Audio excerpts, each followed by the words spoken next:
You are watching and listening to the Chumps Football Podcast. I'm Chad Wilson. That's Emil Calomino, and it is here, Emil. We are headlong into the bowl season.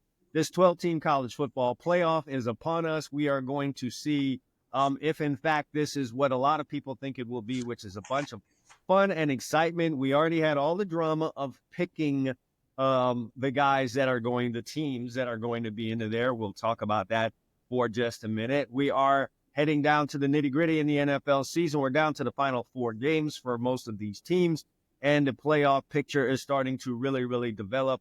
And we might have some monsters, and we might not have some monsters in the NFL. I guess that's what these final few weeks are going to sort out for us. But we did some picking last week. My accountant friend was not here last week, so we really didn't lay out the records. He will do that for us this week. No college football picks for us this week. Emil and I are going to go week by week with the bowl games. Yeah, and let's explain a little of the rationale for that. In previous years, people who have followed us, we did the 10-pick bowl extravaganza and generally did well on it, except looking at our college season and trying to evaluate, and you'll see when we get to the records, it hasn't been what we wanted. And we think a lot of that has to do with the portal and just the different changes in college football. And a big change is the bowl season. I mean, you really need current information to make picks as opposed to earlier where you could look at a team, you knew who was injured, who wasn't, and you could make a pick 2 weeks out and feel good about it, taking an early line. It's hard now because guys drop out of these games often the week of the game. Somebody makes a decision, somebody decides they don't want to play in the game, they want to go to the NFL, whatever it is. So we've said, let's do this week to week, so we're working with the most current information because we're already having enough trouble in college football this year. Yeah, it makes sense. College football has a bit of a problem.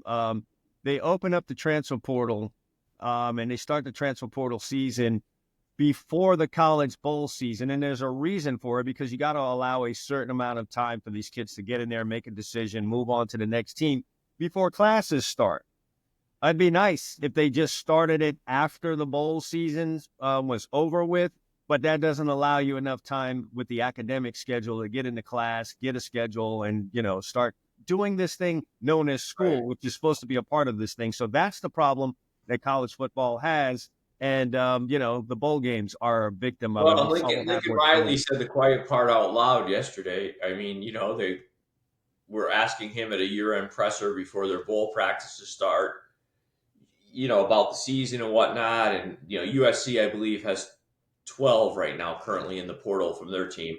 Yeah. Frankly, I'd say 2 or 3 are difference makers. The other 9 are kind of expected and whatnot. But he said that's just the nature of our professional model now. And like the antenna went up and it's like, yeah, we have a professional model. Like understand that every team is going through this. You can go through all the Power 4 schools. They're all going to have somewhere between 8 and 16 or 17 guys in the portal, generally speaking. And we have a free agency model. And he said, we have to allocate resources, who can get reps, and frankly, who we can pay. And that's really what this has come down to. It's he said it. That's the truth. So we're going to handicap this. And I think we've got to start handicapping this a little bit more like professional football. Yeah, the unspoken part about the whole transfer portal thing is what the decisions that the colleges have to make with certain players. I'm familiar with the situation where a new coach came in. He'd watched film of the team playing the year before, which is what you're supposed to do. Determined there were a couple of guys on the roster, at least at his position, that weren't worthy.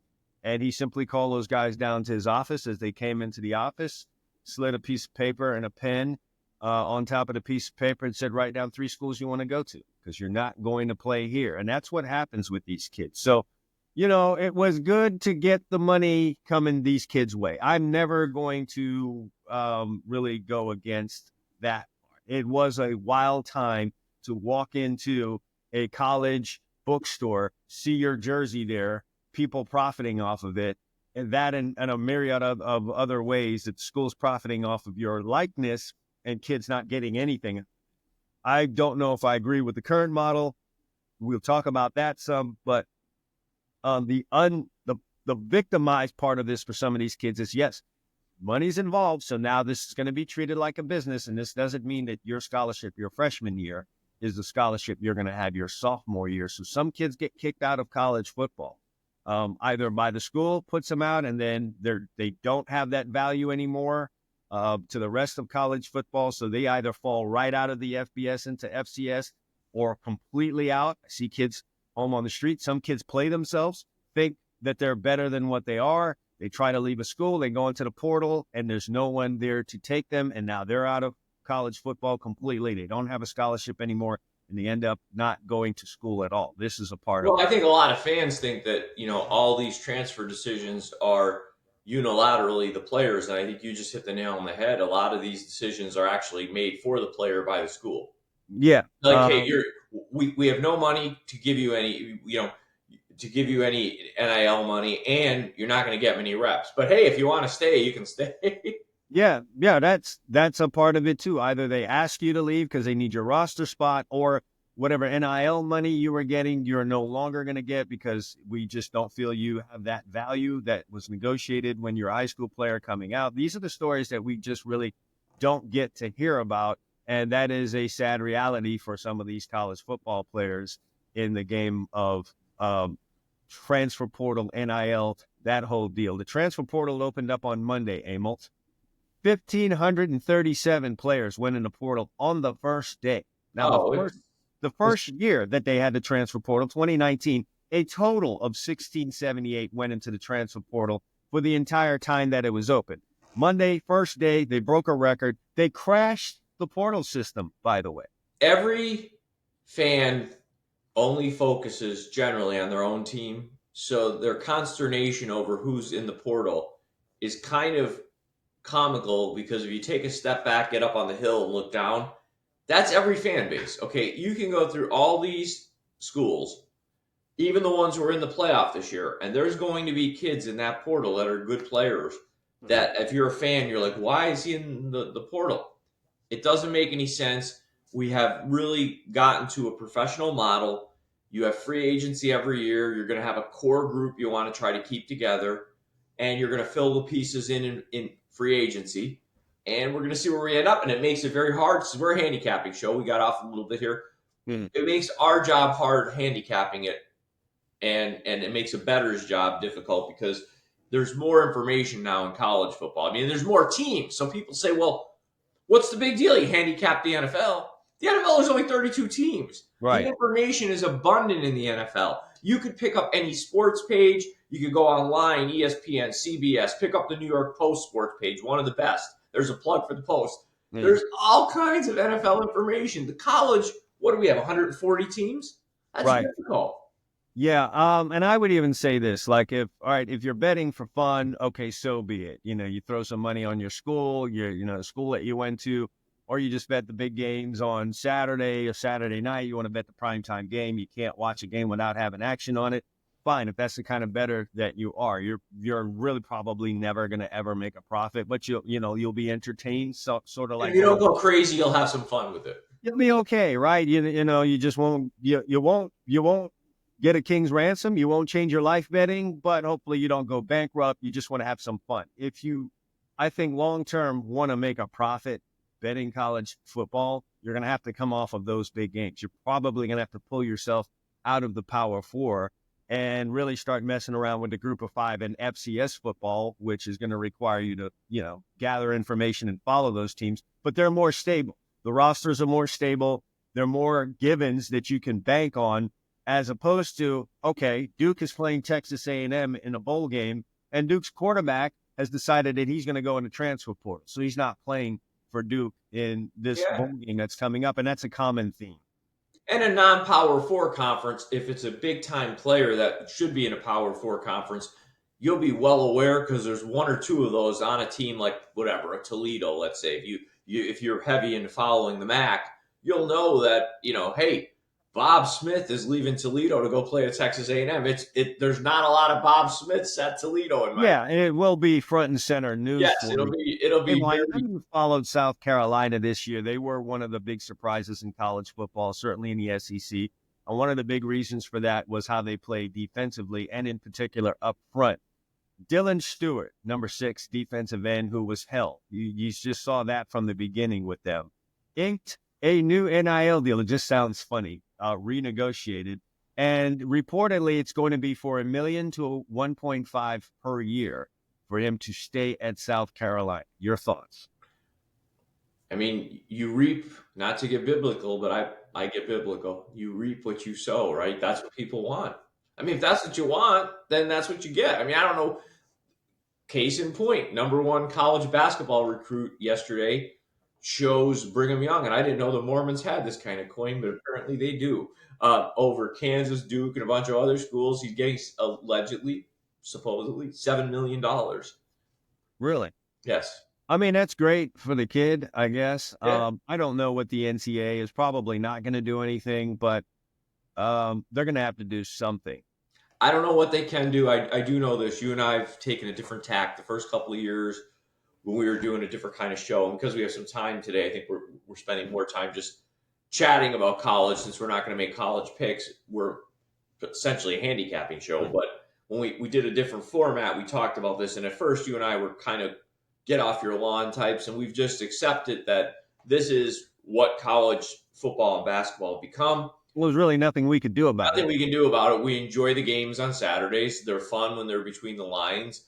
Personally, I don't like a lot of this stuff, but I don't get to be the arbiter of how they run it. Neither do you. I mean, I think it's kind of ludicrous, and I do agree. I coined the term before Nick Saban, as far as I know. It's semi-pro football. That's what it is. Like, Yeah. that's really what it is. And you know, a lot of these coaches are walking away, and you're noticing a lot of the guys who are head coaches at maybe smaller Division I schools are choosing to become coordinators because they just don't want to deal with the nonsense. They just want to call plays, defense or offense, coach, whatever their thing is. Well, I just want to coach football, They man. want to coach football, and they don't want to deal with this other nonsense. I mean, these schools literally now have general managers. You know that. Well, I think, Emil, that's going to be a necessary evil to kind of keep coaches in college football. You're going to have to take that off of the plate of these college football coaches because it's just going to become too much. So if you're a forward-thinking college football program, you allow your coach to coach. You don't throw the whole NIL and roster juggling situation onto his plate, because it's one thing to do it in the NFL where there's a rigid calendar and there's times where you could take breaks and you're not really recruiting players and you don't have to send text and emails at 11 and 12 p.m. at night. You don't have to concern yourself on Christmas Day with texting 140 recruits that you've got in your basket, and you don't even spend any kind of time with your family because, God forbid, if you don't send a Merry Christmas text to one of your top recruits, then he's on to somewhere else, on top of needing to stay in contact with your current roster, or those guys jump in the portal because they don't think the school is feeling them. They're going to have general managers that handle the roster turnover, the negotiation of NIL. They do. The big schools have it. And you know what? I have to say, before we'll get to the records in a second, but one last point on this. If I was at a big-time blue blood program, you know, 20 or 25, that I'll extend the term blue blood, you know, Florida, Georgia, Texas, USC, Ohio State, you name it, Penn State, whatever. Mm-hmm. I would probably limit my high school recruiting to what I have a list of the top 300 players in the country, my own. And if it went beyond the top 300, I'm not wasting much time. I'm going to go do the portal hard, because I've already got film on a guy and what he does at that level, likely in the portal. So I've got a developed player that's 19 or 20 years old that has spent time in a strength program in college. Mm-hmm. I have film on the kid. I'm not wasting time anymore on a kid that's, you know, not we'll say at least a 3-star or above. I'm just like, I'm good. Yeah, I mean, and that's tough for the high school football player. I guess they're going to have to find their entry some other way into college football. Maybe we flood them. Maybe they flood more into they're getting what they wanted, right? This is what everybody wanted, and not everybody, but there were certain people who wanted it. A lot of people wanted this, and this is tangentially what comes off of this is some of the stuff I'm talking about. Like, what good is high school? Like, you know me, 20 some years now. I used to love signing day. Mm-hmm. I followed it. I knew who my school was in on, who we missed. Honestly, I check it on Bleacher Report now a Mhm. little bit, and I'll be like, okay, that's cool. I mean, what's the difference? The kid could get there and transfer after spring ball. So what do I Sure. care? Yeah, no, absolutely. And I was basically a transfer portal, if you could say, kind of a deal, but it was different for me. There was no transfer portal. My program at my school got cut. And I will say that I was recruited way more heavily coming out of that season and a half at Long Beach State than I was coming out of high school. I started as a freshman. There was film of me playing against Yeah. Miami, playing against Arizona, playing against, bigger schools. And so it was easier to pick me up than it was trying to take a chance on me out of high school where I only played my I mean, senior if year. I know you can bounce at any minute after I yell at you or you don't get enough reps in a game, how much time am I really going to spend on getting 18-year-olds unless they're special 18-year-olds that I know are going to get reps, that I know I can give NIL money to, that the only way they're leaving me is if they don't have success, which at that point I'd want them to leave anyway. Otherwise, Yeah. I mean, that sounds very crass, but that's really the way I would approach it. I'd be like, listen, I'm going to get guys I can actually see. Oh, that guy played against Nebraska. He Mhm. looks pretty good. Right. No, it's a test drive. It's definitely a test drive. So I wonder what this thing's going to be 5 years from now. Here's what we're going to do so far as college football picks are concerned for our audience out there. Like Emil said, we're going to go week to week. So we're going to end up with, it looks like about 4 weeks of picks here from the bowl games to the college football playoff as it heads all the way out. So you can expect, I would say about 10 to 12 Yeah. picks from us, but we are going to have to do this week by week, or we're probably going to sell you a And bunch we're of going to do them. some recalibration because our seasons. Let's recap, and I'll start with you.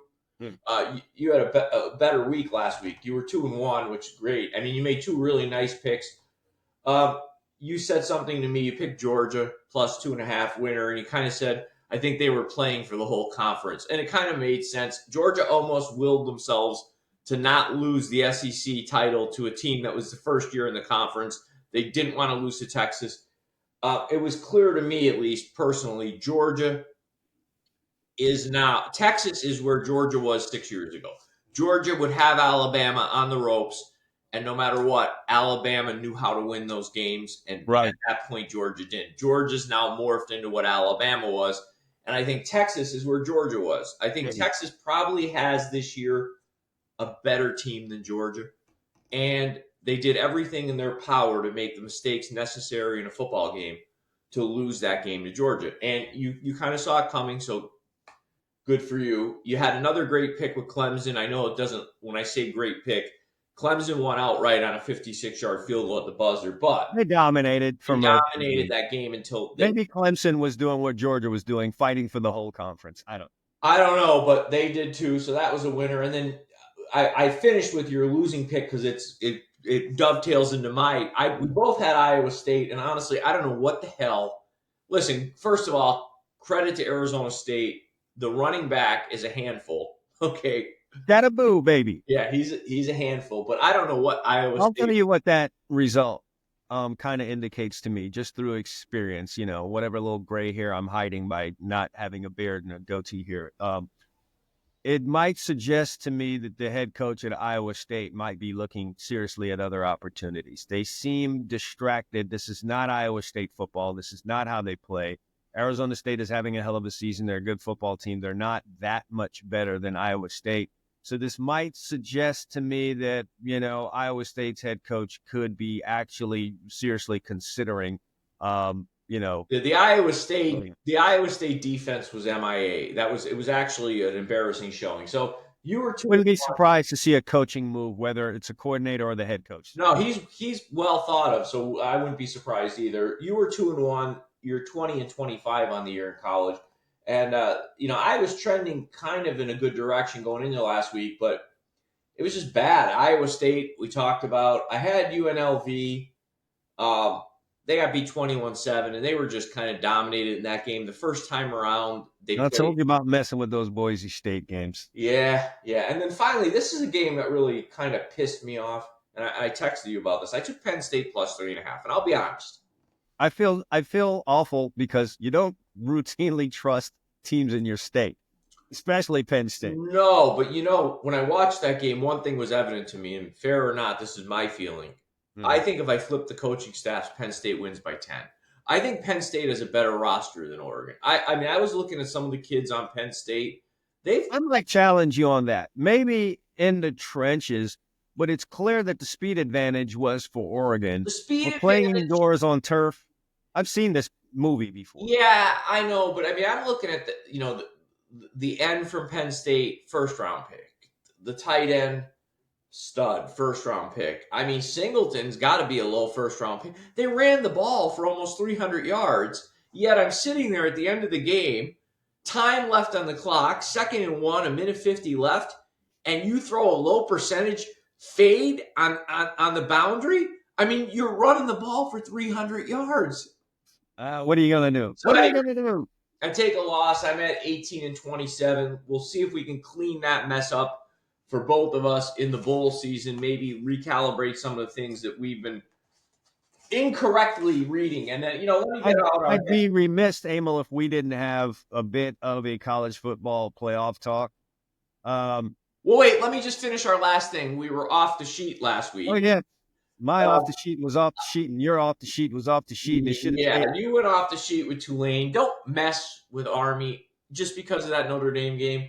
Army is a bear when they're playing in their own little, thing this year. They're the right competition level. That's a good Army football team, and they dusted Tulane. So you're off the sheet so far this year, sitting at 3 and 7. My off the sheet was Louisiana. Can I just tell you, I'm very surprised at that. And I promise you, folks, next year I will dominate in these off the sheet picks.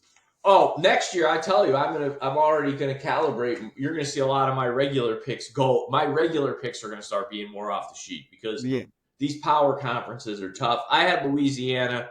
They got dusted by Marshall. I mean, what was I thinking going against the Thundering Herd? For God's sakes, but I did have a good year off the sheet. I want to tout myself here. I went 6 and 4 off the sheet. Good work there, my friend. There's nothing wrong with that.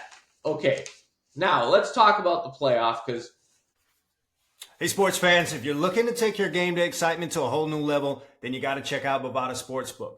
Whether you're into football, basketball, it's baseball, playoff times, pretty much any sport, Bovada has everything you need. Best odds, live betting, and fast, secure payouts. And here's the best part. When you sign up today, Bovada is giving you a 50% welcome bonus on your first deposit. That's up to $250. That's free money to get you started just for joining the action. It's super easy to sign up, and they've got you covered with all the top games, player props, and more. Ready to bet, win, and repeat? Head over to Bovada and get in the game. Check out the link down in the description below, and let's go get those winners. There's a lot to talk about. Okay. What did you feel about, you can give me your quick feelings about Alabama. They're probably similar to mine. You don't feel bad for them. Here's what I think they're trying to get to. And right, wrong, or indifferent. It's very similar to the college basketball playoff. People go, oh, they should be picking the 12 best teams. Well, that's not what they do in the college basketball playoff. 68 teams earn their way into that playoff, many of them. Nobody's kidding themselves nobody's saying Murray State, who might have had a 25-7 season, is better than maybe an 18-13 team from the SEC. Right. But Murray State earned their way in by winning the conference. You laid out the parameters. They followed it, and they earned their way. So they get their shot. You know what I mean? And by the way, we've seen it in those brackets. We've seen those upsets. And that's kind of what makes college basketball tournament. So, here's the thing I'm going to say. Is it clear? Let's take Indiana and SMU, two teams that I think are the closest to what I'll call the bubble at this point. Right. Is it clear that Alabama played a more difficult schedule than them? Yeah, it is. Is it their fault? Not necessarily. Indiana plays in inarguably the second best conference in the country, the Big Ten. They got a Big Ten schedule. Mm-hmm. They played it. This year, Michigan happened to be average. Mm-hmm. They lost at Ohio State. There's no shame there. They won all their other games. I think they crushed Iowa, who's a good football team. They went 11-1. That's not their fault that the schedule happened to just be a Big Ten schedule where they missed Oregon, who had a great year. They missed Penn State. You're not going to play everybody in an 18. I don't have a problem with Indiana being in there. I'm a little more up in the air about, SMU, but it was SMU or Alabama. Alabama had 3 losses. They lost to Vanderbilt. They got blown out by Oklahoma. They didn't earn their way in. Let me make a case for SMU, and here's what I see. Number one, I don't think you should profiteer. I'll use that word even though we're not talking about money. By sitting home on championship weekend. So, Alabama did not earn their way into an SEC title game. Fine. SMU did. Matter of fact, they were undefeated in the ACC and played Clemson, and their only loss in the season was out of conference to BYU by 3 points. No shame there. BYU had a good season. Why should SMU, even though it was a close game, let's say SMU lost 31-17. Why should they be harmed by playing an extra game when Alabama sits home? No, that is a fair point. And that was something discussed on the college football show because they had 50 panelists in the college football selection show, which is, prime for ESPN to be doing that. So I'm with you on that. And to be honest, Emil, you and I think both talked about this on text. SMU has a lot of speed, and we saw that be a problem for Penn State. The problem for SMU in this matchup, and I'm by no means, officially handicapping this. We still have our picks coming up, so my thoughts here might change. But my initial thoughts here is the speed for SMU, like you said, could be a problem for Penn State. It's just I don't know if SMU is going to have enough defense to keep them in a game against Penn State, a team that you pointed out rushed for 300. Yeah, and the key will be in this game, can Penn State's coaching staff figure out that most likely, unless you and I are both missing something, the key for Penn State is to grind SMU to a pulp and not turn this in. I mean, because keep the ball out of Rhett Lashley and his offense. Yeah. But I mean, let's be honest. If the season ended and there was no conference championship games, SMU was ranked 8th. They were 11-1 with a 3-point loss. How do you say losing to a 2-time national champion in the last decade, right? Clemson's won a couple of them, on a 56-yard field goal at the buzzer pushes you out of that playoff to a team that lost embarrassingly. I mean, listen, Oklahoma's got name recognition. I get it. But Oklahoma's an average team this year. They thumped Alabama. They thumped them 24-3. They did. Indeed, they did do that. And well, what's your most intriguing first-round matchup? I mean, I got to be honest with you, and I think it's just easy, right? Intriguing to me is that Tennessee-Ohio State game. I'm going Clemson, Texas, because I think there's a way Clemson could beat Texas. Well, I do too, because Texas has a great defense. There's no doubt about it. That's a really good unit. I'm not sure Ewers is it. I mean, I know Sark was going on and on about all the great throws he made in that game and 6 drops and this and that, but to me, there's something off with that kid in his clock in the pocket. I mean, I texted you, he did this one move. They faked a screen. He did a complete pirouette in the pocket, came around to the other side, and there has to be a clock. Like, I got 3 seconds maybe. And it's almost like he doesn't know, like, the pocket's collapsing on you. Yeah, Clemson, let's cut the South Carolina game out of it because there's all types of, rivalry implications there. Was one of the hottest teams over the last 6 weeks of the season. And I wouldn't be shocked if Clemson's in the playoff semifinal or makes it all the way through. They're as good as anyone right now because we've seen everyone kind of take it on the chin at some point outside of Oregon. Both their losses were out of conference. 2 of their 3 losses were out of conference. The first game I throw out against Georgia because it was the first game. I mean, do I think Georgia probably beats them again? Sure. But do I think they beat them 34-3? I don't think so. Matter of fact, I can't say Georgia beats them because I don't know what Georgia's going to do at quarterback. So maybe they do, maybe they don't. They lose by 3, like you said, at the end against a very hot South Carolina team. Both teams came into that game scorching hot.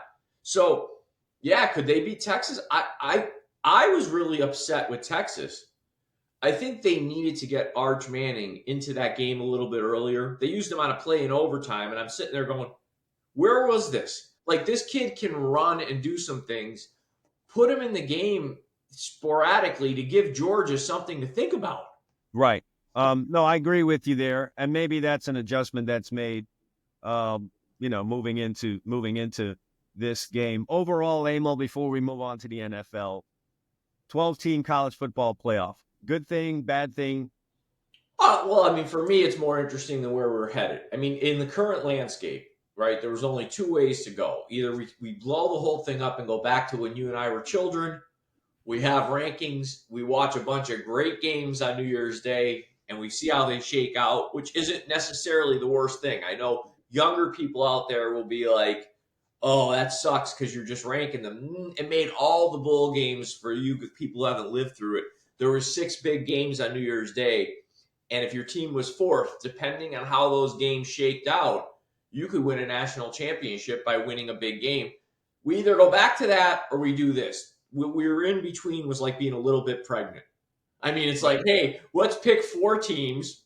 Chad, me, and a bunch of other middle-aged guys will sit around the table with coffee. We'll pick 4 teams, and we'll make some fake playoff up. At least this way, 5 teams earn their way in automatically. Like, right.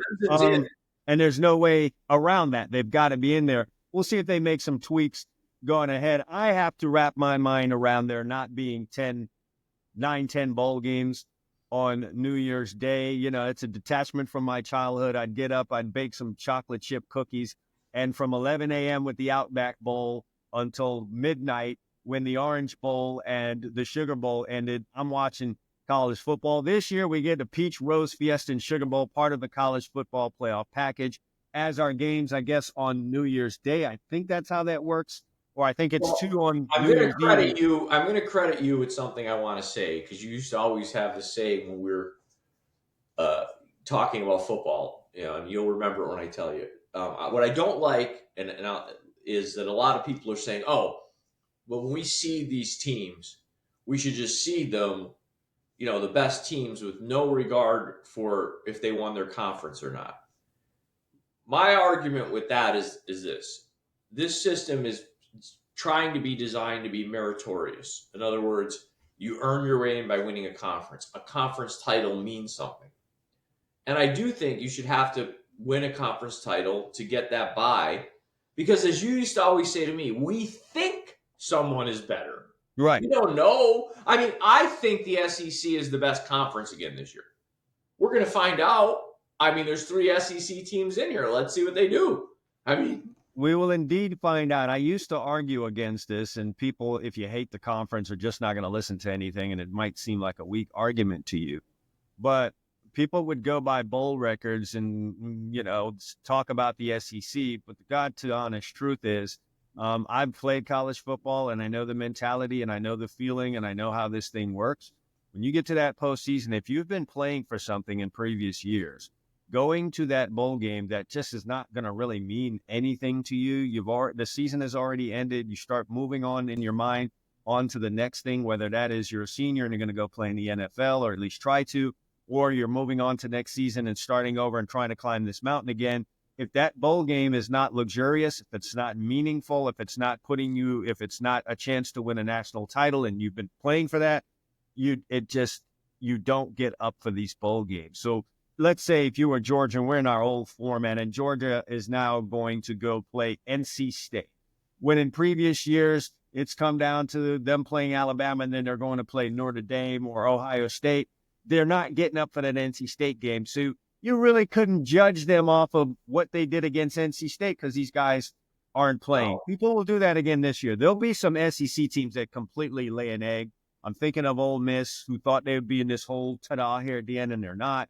And maybe a couple of other ones, and the people say, oh, see, told you. And these guys played Mercer. Well, they don't care about this bowl game. What they cared about, they're not in, and so they've moved on. I'll be honest with you. I view all the bowl games outside of the playoff at this point as controlled scrimmages.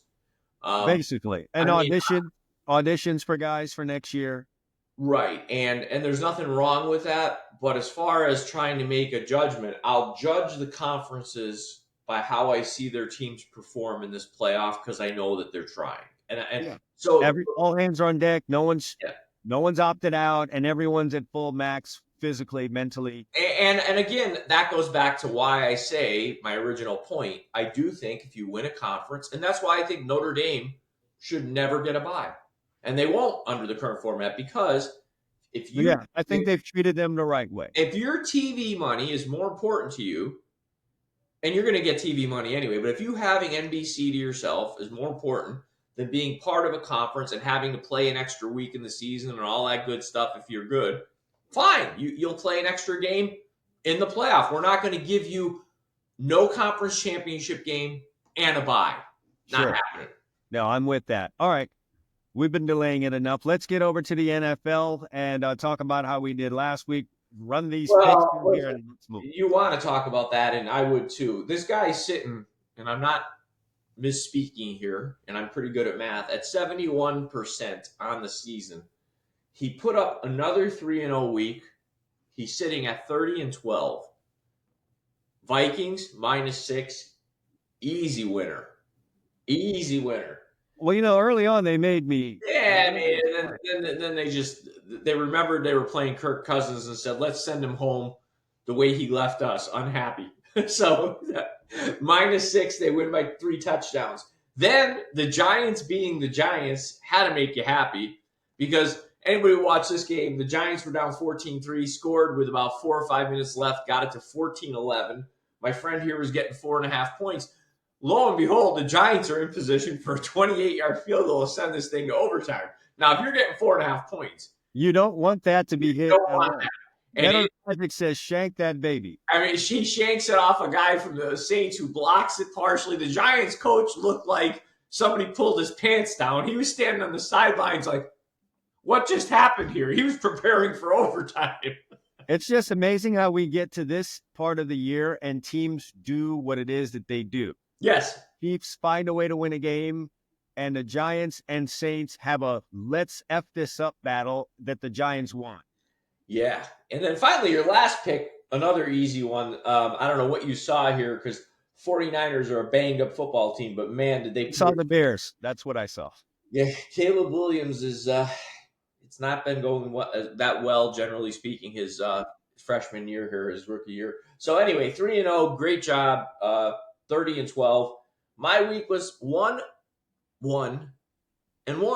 Yeah. Now, let's start. Every column there. My tie was the Dolphins. And you know what? I can't complain about a tie here. I gave 6. That game, by the way, folks, went off around 5.5. So many of you probably got a winner here with the Dolphins. I was just happy to get the tie. They kicked a field goal late, sent it to overtime, got the ball first. Oh, thank God. And went down the field and scored. And the Jets do what the Jets do. They lose by 6. I get a tie. It was literally the embodiment of dicking around is what the Dolphins did. Then my next one, and I'll call it a Hollywood ending because I'm starting to believe these really are Hollywood endings. I mean, if I could get in the NFL offices late at night, I'd like to know if there's a script for the Chiefs games. Yeah, I'm seeing James Cameron and you couldn't make this stuff up. Let's recap some of their last 3 or 4 weeks. The Broncos have a 35-yard field goal to win the game. Gets blocked. The Raiders are about to kick a field goal to win the game. They decide to run another play and snap the ball off their quarterback's shoulder, fumble it. Chiefs recover. Then we're sitting there on Sunday night. I've got the Chargers +4. I won. They were up 17-16. They kick a field goal with 4 minutes left. You know where it's headed, right? I knew where it was headed. I'm like, okay, I'm still going to win, but I know the Chiefs are going to win the game. Down the field they go. 2 seconds. Were there any thoughts or feelings that, oh, man, we might get a Mahomes scramble and a throw to a wide-open Kelsey for a touchdown, and I'm sunk here? No, because you could see the way that, honestly, I felt good about the Chiefs because the one thing about having a good team with a good coach and a good quarterback and great coach, let me use the right term, you know that they understand the situation and they're not going to do something stupid like score a touchdown. They were working that clock, and you could watch them as they were doing it methodically, like, we're going to put this thing right in front of the goalpost. And lo and behold, they did, but we got the Hollywood ending. The backup kicker, Buckner's out, one of the best kickers in the league, comes in from 30 yards or 28 yards away, shanks it. basically hits it off his ankle from what I can tell. Ball goes spinning, bang, hits the upright, but no. I mean, hit it hard. Hit it hard, but it's the Chiefs. The ball doesn't come back onto the field of play. Emil, they'll literally run out every storyline this season. I don't know what they come up with next. I think we have, in the Super Bowl, a Swiftie. She could throw a touchdown on an end around on a Philly special to her boyfriend, and that's how it ends. You know, you and I both picked the Bills to make it to the Super Bowl this year, but they clearly are a better team than the Chiefs. But I have, with each passing week, watching the Chiefs, have become less and less confident about that happening. Well, I mean, yeah. At some point, you've got to think that there's a bounce in there that doesn't go your way, and it comes in the playoffs. And that's usually when a team is – this is not a – I mean, I know it sounds funny. And believe me, 12-1 is 12-1. I get it. It's the NFL. This might be the least dominant 12-1 performance I've ever seen of the few that existed. Emil, I'm more thinking along the lines of you get into the postseason where the games are going to be tough, and who's more experienced in tough ball games where you had to play a full 60 minutes and win it at the end than the Kansas City? Oh, no, and you're right. But my point is there's probably a bad bounce somewhere. That's all I'm saying. Kind of like the year the Giants when the 49ers were going for a three-peat or the Cowboys going for a three-peat.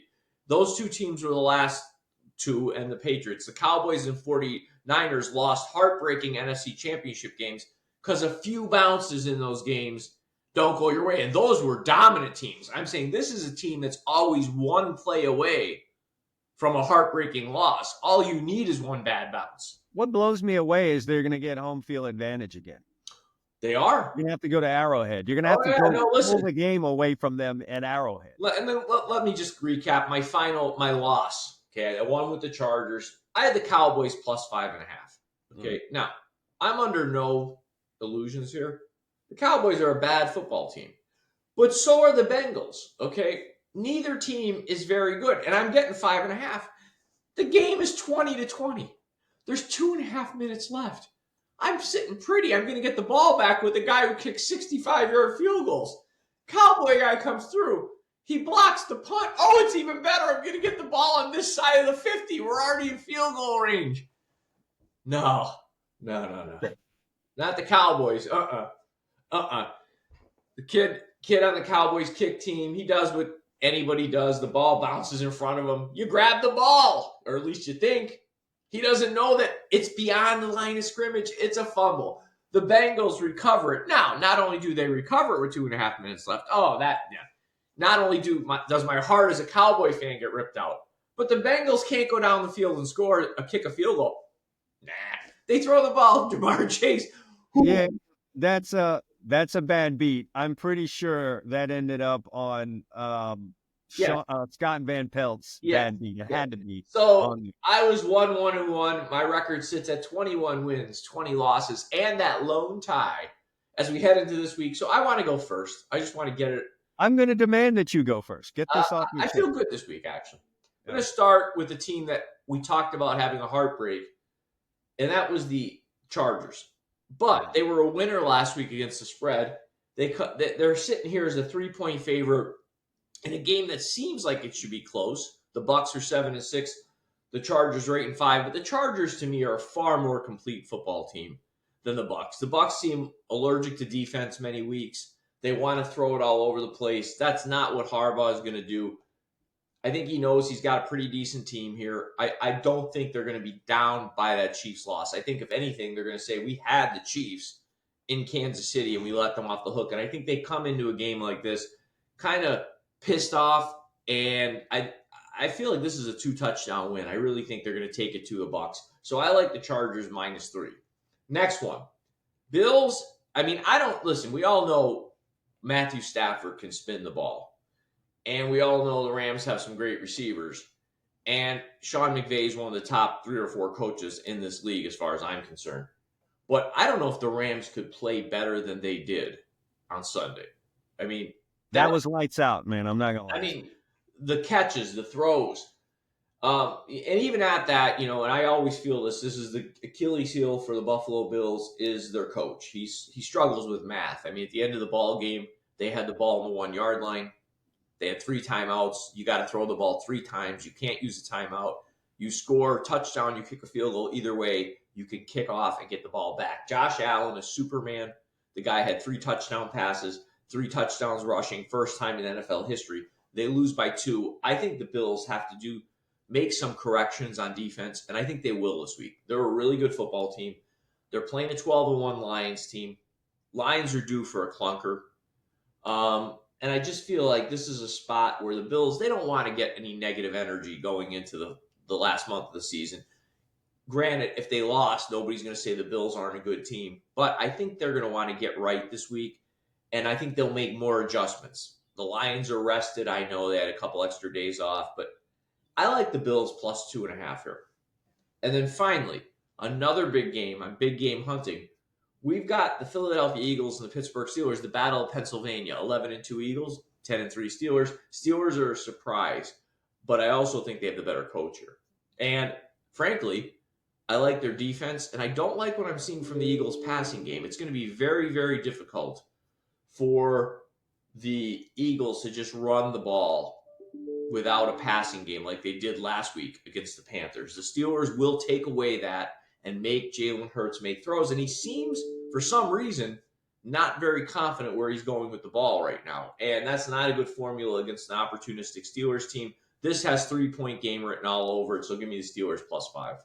All right, summing things up, my man Emil thinks the Chargers battle back from their disappointing loss against the Kansas City Hollywood Chiefs. He likes them -3 versus Tampa Bay. And what he is a prelude into his Super Bowl, prediction in the beginning of the year, likes the Buffalo Bills plus 2.5 in Detroit. And he is in the battle of his hometown state. Going to take Pittsburgh over Philadelphia. That is plus 5. All right, Emil, here's what I'm going with. I'm going to start off with Houston. I'm laying the 3 against Miami. We talked about it. All Miami did was stick around last week. This is after the Thanksgiving debacle in Green Bay, where they just really didn't look good and they got themselves blown out. And you need to come home and have a solid performance against a very beatable team to get yourself in the playoff direction. And they did everything to kind of lose that football game, but ended up winning it at the end. I don't like the way that the Dolphins look. I just don't feel strongly that this is a team that could go on the road right now and beat a playoff caliber football team, which is what Houston is. Houston is not what everyone thought they would be coming into the season, but they are still a solid football team that is playing at home this time of year. And you know what? I think they're going to just start putting some stuff together here. Are they going to be juggernauts? I don't think so. But at home, laying 3 against a teetering Miami Dolphins football team, I'm going to take Houston laying 3. The Denver Broncos are hosting the Indianapolis Colts. The Colts have won their last 2 road games.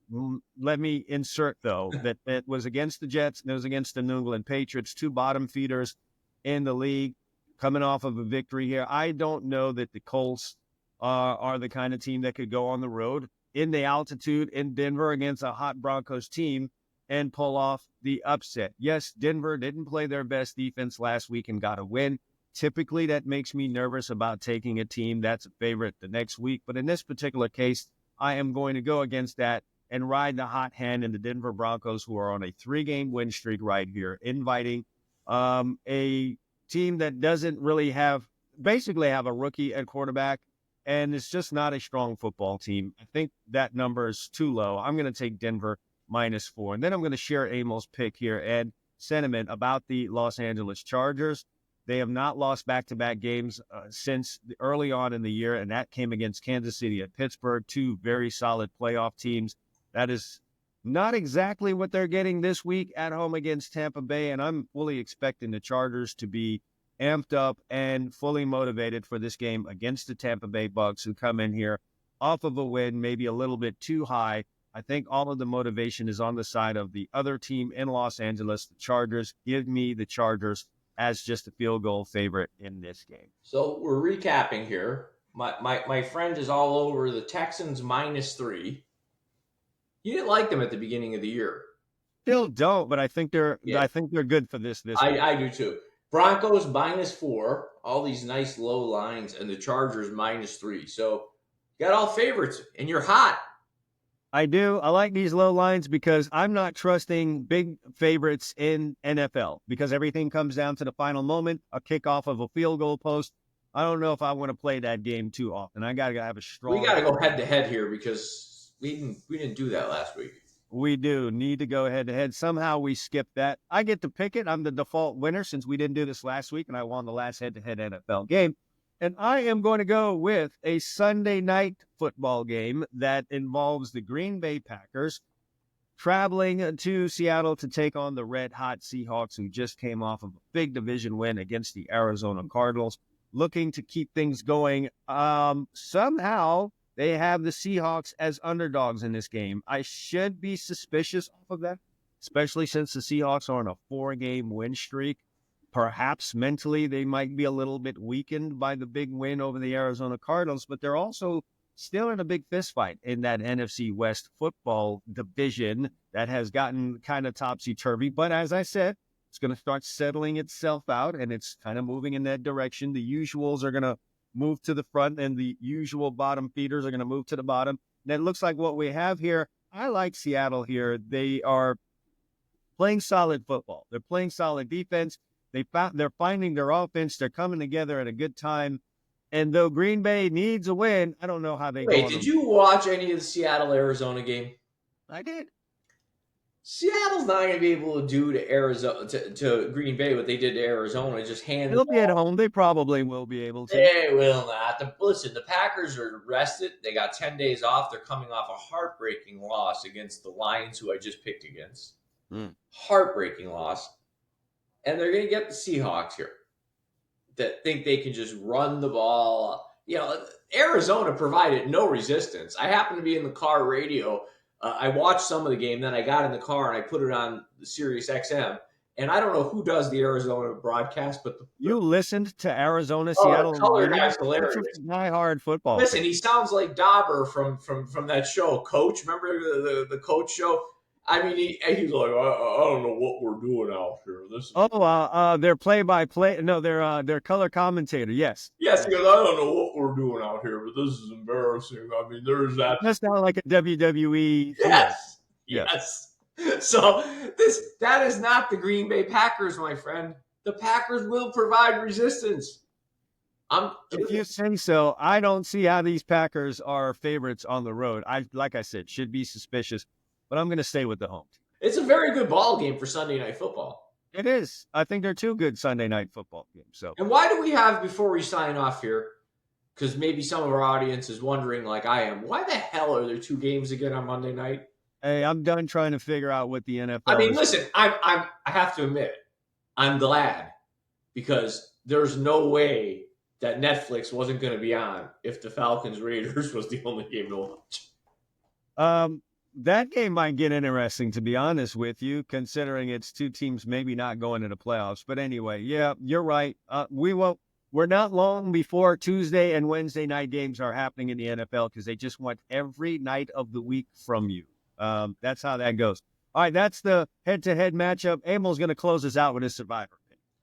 Yeah, you know what? If you have them available, okay, and this is not hard, so you don't need my help. If you look, there's no way the Ravens, and I rarely take road teams in Survivor pools. It's kind of one of my rules because if an NFL team's going to get upset, it's on the road. But there's no way the New York Giants with Drew Lock are beating the Baltimore Ravens. It would seem so, man, but what's that old saying? That's why they play the game. Games. We're done playing the game here with you guys. Enjoy your weekend of NFL action. There is the Army-Navy game. So your Saturday, you can get done all those honeydews that you have backed up mightily. I highly suggest you get them done this week because starting next weekend, it is on and popping with the college and NFL stuff. So get those things off the list. We hope you guys enjoyed that. We hope you enjoyed these picks. Take them and run with them. We're making you some money, so we want to continue doing that. All right. And with that, we're out. For Emil Calomino, I'm Chad Wilson. But wait. Always got to say this. Please check out the sponsor, Bovada Sportsbook. Link is in the description to the show, whether you're listening to us or you're watching us on YouTube. One of the oldest and most trusted sportsbooks running online. They've got all of your odds. It's college basketball season, NBA season, NHL season, college football. This is the best time of the year because you've got a big slate. You can even bet next year's World Series winner. You can do it all, and you can do it all at Bovada. So check out the sponsor. Finally, if you're listening to us and haven't done this yet, go ahead and subscribe to the show, whether YouTube or, Spotify, Anchor, Apple Podcasts. Hit subscribe so you don't miss the next show. All right, that's it. I'm out. For Emil Calomino, I'm Chad Wilson. Thanks for listening and watching the Two Chumps Football Podcast. We'll see you guys next week.